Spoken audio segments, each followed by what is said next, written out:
Nathaniel Bandy. Striving for originality.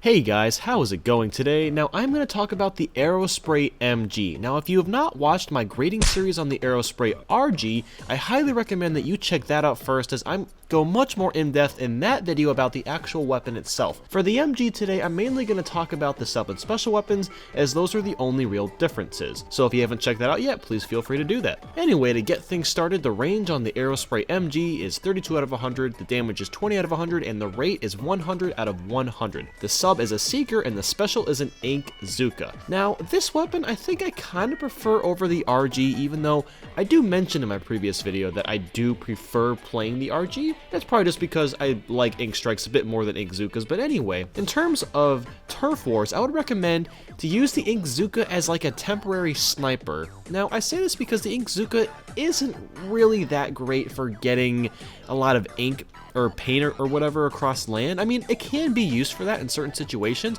but it really depends on the map that you're playing on. If you're playing on a map like Moray Towers and you get the Inkzuka, then yeah, you're going to be able to get a lot of land because everything is very linear. There's not like a lot of space to move around. However, I just recommend trying to use it as a sniper because it's extremely fast, one of the fastest weapons in the game aside from, you know, snipers, and it's really great for that. Now, let's say you have some stats that aren't that fast. You know, your Inkling does just not move that fast. Well, the thing is, with the Seeker, you can use it to speed up your movement through the opponent's ink. So let's say you're trying to get across a big group of the opponent's ink. The best way to do that is to throw out a Seeker and just follow the Seeker's path, because it really quickly moves through ink and it allows you to make a lot of distance really quickly. Now, it does use a lot of ink, and yes, in some cases it can be faster to just shoot your way through, but the thing is, what if you want to use the Seeker to try to get out of an opponent's way? And speaking of that, the Seeker can help distance opponents. So let's say there's a guy that's just shooting at you. Well, the best way to keep him off is to throw a Seeker, because Seekers,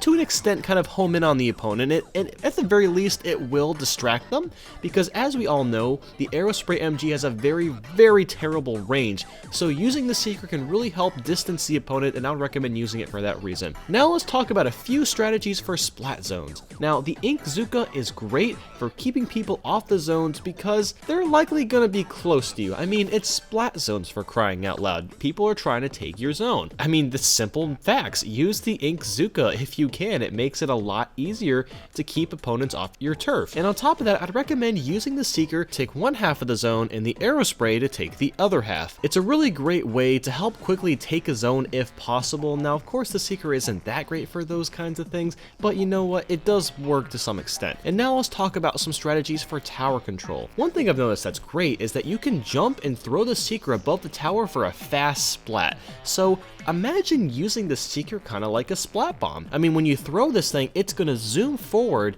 and it can very easily take out opponents. It's extremely effective. The thing is, whenever you do throw the Seeker, there's a little bit of lag time, so you really need to precisely time when you're going to throw the Seeker to make sure that it hits the opponents. And of course, they can get out of the way. They can jump off the tower, which is probably what you want them to do. And even if it doesn't hit them, again, the Seeker explodes, so it leaves a lot of your ink, and it really could help out. Now, since the MG is a very close range weapon, similar to the RG strategy, just stay off the tower and try to pick off opponents if possible. Use the Seeker to pick off opponents that don't see you. Kind of play stealthy with your Aerospray, things along the lines of that. And now let's talk about the Rainmaker. Now, what I've noticed is that with Rainmaker, you can have the Seeker help break the Rainmaker shield safely. Now, let's say you have a lot of the opponents shooting at the Rainmaker shield, trying to bust it open, and you know, hey, there's not enough of us around, we're not going to bust it open. Well, you can try to counteract what they're doing by throwing a Seeker at them. It does a lot of damage to the Rainmaker shield, and it can help a little bit. I've also noticed that the Seeker can scatter opponents guarding the Rainmaker,